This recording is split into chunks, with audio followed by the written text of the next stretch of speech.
Hello once again YouTube, Chris the Nightbringer here, bringing you some StarMade showcases, and today we have the Sinoro Technology Labs 212 Light Frigate Reaver by ASM. What a mouthful, although it's a bit abbreviated on the downloads page.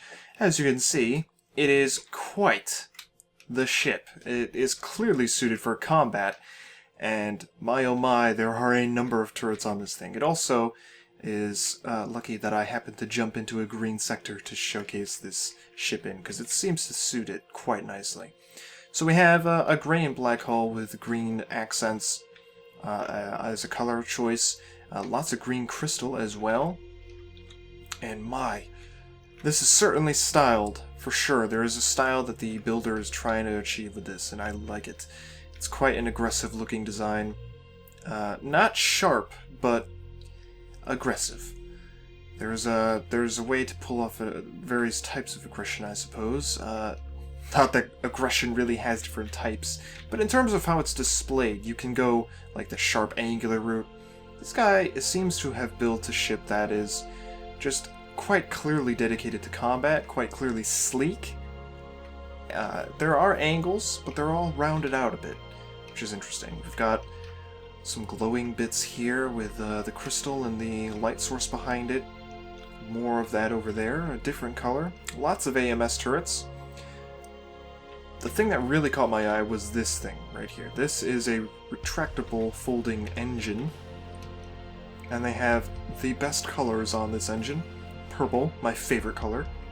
But not only that, purple contrasts quite nicely with green. So that works out pretty nicely. This is actually a really solid color scheme in terms of, you know, getting colors that work with each other and are known for contrasting with each other quite nicely. It's almost like the Joker's spaceship in terms of color scheme. Not in terms of how it actually looks and feels, but in terms of color scheme, it's pretty spot on, I think, right? Let's see what else there is. I like the fact that the builder utilized the textures of the weapon systems as detail on their guns. Quite nice. It apparently is a universal standard dock or universal serial dock. It works with that. I forgot the actual word I was going to use. Thanks, brain.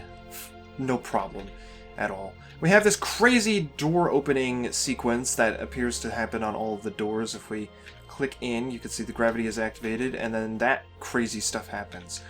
If you click that, look at that. Just a small detail, but it's very much worth it, I think. This looks like a bench, and I wonder if it is. We have some exposed systems below. Maybe it's not a bench. There's more than one. We'll go forward first through this force field door, and we have what appears to be some medical supplies. Potentially a medical bay, but I'm not sure. We have a dark green room with a large bed and a block of dirt. Interesting. And here is the bridge, of course. It's entirely housed within the middle of the ship. You cannot see externally from the interior of the ship, which is an interesting choice. Now, these things, I don't know what these things do. They're too small to be anything worthwhile, but they do appear to have a turret axis on them, and I don't know what this is all about. I really don't. Let me jump in one real quick. What can I do from this? I can just barely turn. Is there anything on here? A damage beam. With what? A secondary.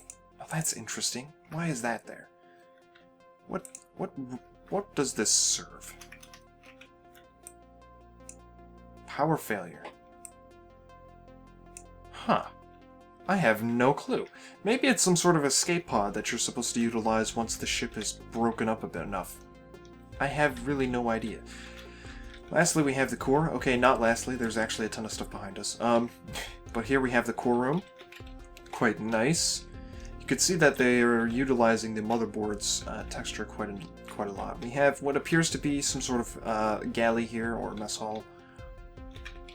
And a ton more rooms. More rooms than I thought would be needed on a ship of this size. With a bridge. Oh, this looks like a shower. I think this is a shower. Interesting. Even the shower has green lights on the bottom. And back here seems to be some sort of engineering area. where all of these ship computers are located, as well as storage blocks. So we'll go back towards the core. She'll jump in. You can see the stats there on the lower left. Look at this thing. The turrets on this are quite crazy. Now, one thing I should note is that if you have the universal standard dock right here and then the turret is in front of it, that might cause problems. Something to think about. Of course, we don't want to sacrifice this cool turret on the side for that, but it's something to think about. If there's a solution, by all means implement it. But I'm not entirely sure how well you're going to be able to dock with the turret in the way. Just saying. Just saying. Alright, so we do have some logic stuff going on over here. None of this is named. So I have broken this ship already. I know for a fact that the number 4 logic button disconnects the foldable engines. Or so that's what happened when I tried to use it last time. I could be entirely wrong. We're going to try number 1, and that closes them. Fantastic. Let's actually zoom out while we do this. See if we can see the changes to the ship. Click it again. Fantastic. It opens up. Number 2. Does that do anything? Now actually, number 2, if we come down here, you can see that this appears to be power supply beams, and there's an access hatch where you can look in, I think. I don't even know. It doesn't actually seem to go anywhere, that access. Maybe it's just so you can attach or get to the computer here, or the core. There also seems to be a wireless signal there, so certainly something is going on, so we'll just make sure. Power supplied! There we go! Okay, so those engine thrusters, those foldable engines, do in fact supply power to your ship. That's quite nice, and you can see it's in effect there. Now that one down here is not on. This one is, that one is, and that one is, but this one is not. Interesting. Now, number 3. Let's turn that off. I don't know if I can turn it off. Oh my. Okay, now it's turned off. Number 3. What does number 3 do? Did it do anything? There is, oh, there's, additional places to dock down here. There's an actual docker here. That's interesting. There's, something going on with this, and I have no idea what this is. I really have no idea. But there's this structure here. Maybe it's landing gear? Oh, I wonder if that's it. Is it landing gear? Oh, it is! It's some sort of, like, landing contraption. Maybe it's not a landing contraption. Maybe it's, I don't know. I actually don't know. Strange. Okay, I have no idea what purpose this serves. Maybe it is used to, like, clamp on to a ship or a cargo container or something? Interesting. Interesting. I was wondering what that button did. Apparently that's it. I knew that there was something that you could do with this because I saw the rails inside. Huh. There's also some space here. Don't know if that's intentional or not, having those areas left empty. Strange. And interesting. Oh, we have some docked pieces right here for additional turrets on an angled 45-degree platform. That's pretty sweet. Not very often that you see something like that, and something I'm probably going to have to do with some of my ships. I quite like that. It's the first time I've actually seen that used as well, so that's pretty cool. Alright, so let's test out the weapons, because that's what this ship is all about, right? We have 1, 2, 3, 4... Seems 4 cameras. Okay. We'll jump down into this one, the furthest forward one, and we will scroll down to this. We have some pretty hard-hitting cannons, it seems. We're going to mass spawn some Isanths. Let's spawn in, not 50, oh my god, 10 of them in the area. Did it do it? I think I messed that up. Let's try again. 10? I have to press OK, that's what I missed. Alright, so let's fire on an Isanth. Oh, it's absolutely wrecking the Isanth. Oh god! It is prepared to fight me. I was not expecting the Isanth to be prepared to fight me. It does not matter, however, the Isanth is destroyed, and I don't think an Isanth will be able to take on this ship. Look at that. That is completely obliterating the systems of the Asanth. I mean, they're still trying to give me a fight, but they're already overheating. Or at least that one is. What about this one? Oh, it's very close. Let's take it out.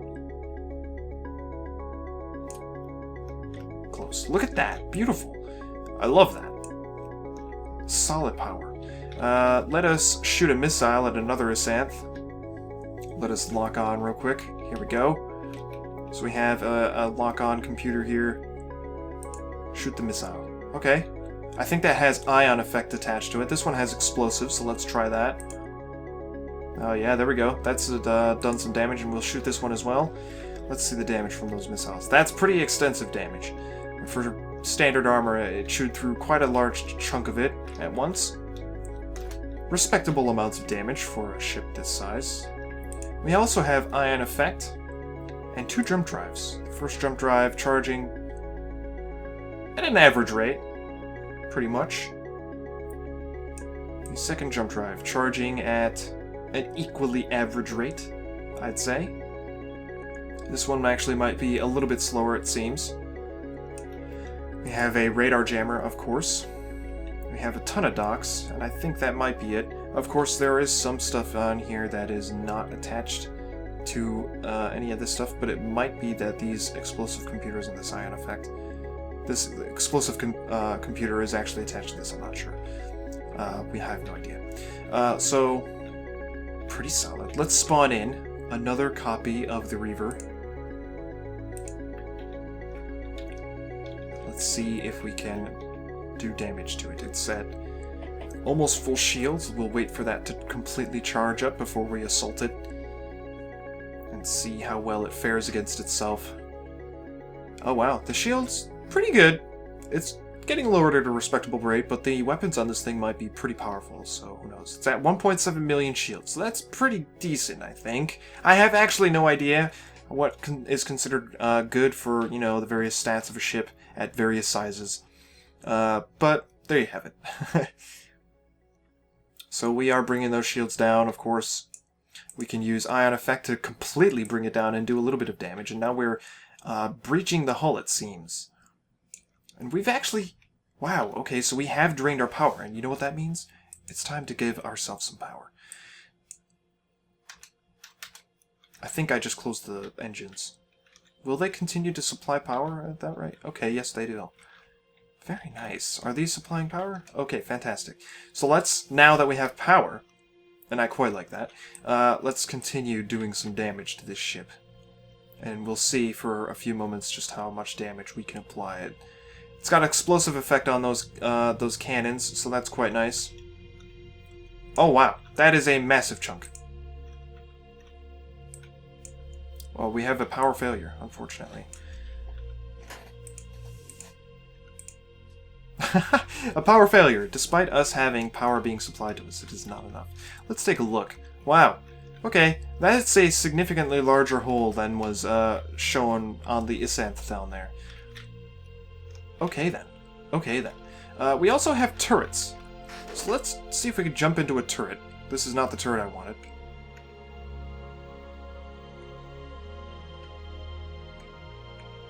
Is there a way to choose which turret you're going into? No? Okay. Well, real quick. Turrets. We'll do this. We will, we'll jump into this one here on the side. Does it have a camera? No, it does not. How unfortunate. We're also going to disable that because it's a mess on our screen. Power failure. Oh no. I wonder if it's actually doing any damage. We'll see when we look at the front end of that ship.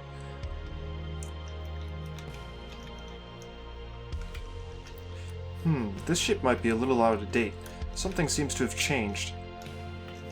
And it does not seem to be capable of even supplying power to those turrets on the top, which is a bit of a shame. We're going to shoot the last missile here, which has done some damage. That you can see there. An interesting array of damage, I must say. Oh wow, look at this. What is this? What caused this? Holy crap. Was that the missile? Oh my god. I bet it was the missile. Because that damage happened at the same time this hole appeared. Holy shnikes. Alright. We're going right through this armor. The entire ship is just going straight through. If we shoot, like, once in the back here, we'll see the penetration through the hull. One shot through the hull goes almost all the way through. It's stopped at the end by the armor. My god. That is some impressive piercing going on right there. Let's shoot another missile, because missiles are fun. Whoa, look at that. No wonder it drains all your power. That is a significant missile. Beautiful. The ship is overheating for sure. Fantastic. Oh wait, maybe it's not. Oh, it's not. We still have plenty to do to this ship. Let's throw another one at it. We've hit this and destroyed all of that. Oh my. Oh my. Seems the ion effect is the one that drains the power the most. There's another missile for you. And now the ship is at 43% and overheating. Fantastic. Alright. So that was the STL-212 LF-Reaver by ASM. A link in the description is available for the download page. Go there, check it out, leave a review for the builder, rate it, and do all that nice fancy snazz stuff that you do. I don't know what that means. Thank you for watching, subscribe if you want to see more, and I will see you all next time.